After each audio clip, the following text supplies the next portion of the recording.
പത്മനാഭപുരം കൊട്ടാരം. പത്മനാഭപുരം കൊട്ടാരം എന്ന് കേൾക്കുമ്പോൾ ആദ്യം മനസ്സിലേക്ക് വരുന്നത് മണിച്ചിത്ര താഴുന്ന മനോഹരമായ ചിത്രമാണല്ലേ. അതിൽ നാഗവല്ലിയും രാമനാഥനും നിറഞ്ഞാടിയ മനോഹരമായ കൽമണ്ഡപം ഒരിക്കലെങ്കിലും കാണണമെന്ന് ആരും ആഗ്രഹിച്ചു പോവും. ശരിക്കും എനിക്കും അതിനൊരു ഭാഗ്യമുണ്ടായി എന്ന് തന്നെ പറയാം. എന്തൊരു ഭംഗിയാണെന്നറിയോ. ഫോട്ടോസും വീഡിയോസും എടുക്കാൻ ഒരുപാട് റെസ്ട്രിക്ഷൻസ് ഉണ്ട് കേട്ടോ. എന്നാലും ഫോണിൽ അവിടെ ആയിട്ട് എടുത്ത കുറേ കാര്യങ്ങളാണിതൊക്കെ. പിന്നൊരു കാര്യം ഏറെ ആകർഷിച്ചത് ആ ഒരു ടോയ്ലറ്റാണ്.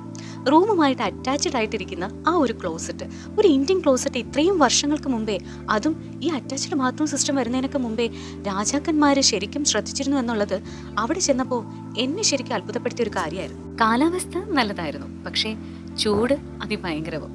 നിങ്ങൾക്കെല്ലാം ഈ നൊങ്ക ഇഷ്ടമായിരിക്കും അല്ലേ? ഞാൻ എൻ്റെ ലൈഫിൽ ആദ്യമായിട്ട് കഴിക്കാൻ പോകുന്ന സാധനമാണിത്. ഈ നൊങ്കിൽ നല്ല കരിക്കൊക്കെ വെച്ചിട്ട് നല്ല ടേസ്റ്റായിരുന്നു ഈ സാധനം. കഴിച്ചവരൊക്കെ എന്നോട് പറഞ്ഞിട്ടുണ്ട് ഇതൊരു വല്ലാത്ത രുചിയാണ്, അധികം ഇഷ്ടമാവില്ല എന്ന്. പക്ഷേ ഞാനത് ആസ്വദിച്ച് കുടിച്ചു. എനിക്കൊരു കമ്പനിയായിട്ട് അച്ഛനും കൂടെ കൂടി. എൻ്റെ യാത്രയിലെ ഏറ്റവും മനോഹരമായിട്ടുള്ളൊരു മൊമെൻ്റാണ് ഇപ്പോൾ നിങ്ങൾ കണ്ടുകൊണ്ടിരിക്കുന്നത്. അവരെന്നെ വീണ്ടും വീണ്ടും കുടിപ്പിച്ചുകൊണ്ടേയിരുന്നു, കഴിക്കുമോളെ എന്നൊക്കെ പറഞ്ഞിട്ട്. പക്ഷേ എനിക്ക് സത്യം പറഞ്ഞാൽ ആ ഒരു ഗ്ലാസ് കഴിച്ചപ്പോൾ തന്നെ വയറ് നന്നായിട്ട് നിറഞ്ഞിട്ടുണ്ടായിരുന്നു.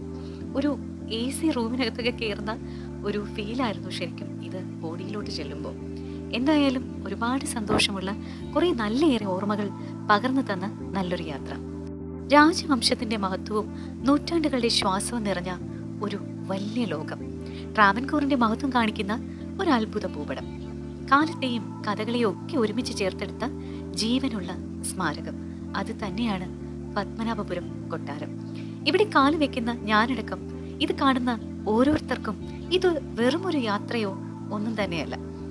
അങ്ങനെ യാത്ര ചെയ്യുന്ന ഓരോ യാത്രക്കാരനും യാത്രക്കാരിക്കും ഇത് ചെറിയൊരു എക്സ്പീരിയൻസ് ആവുന്നില്ല. ചരിത്രത്തിൻ്റെ ദൃക്സാക്ഷികളായി മാറുന്ന അത്ഭുത പ്രതിഭാസത്തിന് തന്നെയാണ് നമ്മളെല്ലാം സാക്ഷികളാകുന്നത്.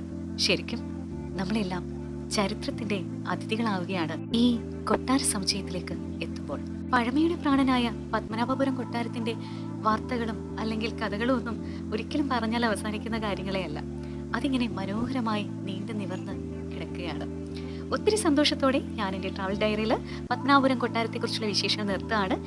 എന്തായാലും ഇനിയും നമുക്ക് നല്ല നല്ല യാത്രാവിശേഷങ്ങളുമായി കേട്ടുമുട്ടാം, കണ്ടുമുട്ടാം. കൂടെ ഉണ്ടായിരുന്നത് അഞ്ജു ആണ്. അതുവരേക്കും ലവ് യു ആൻഡ് ബൈ.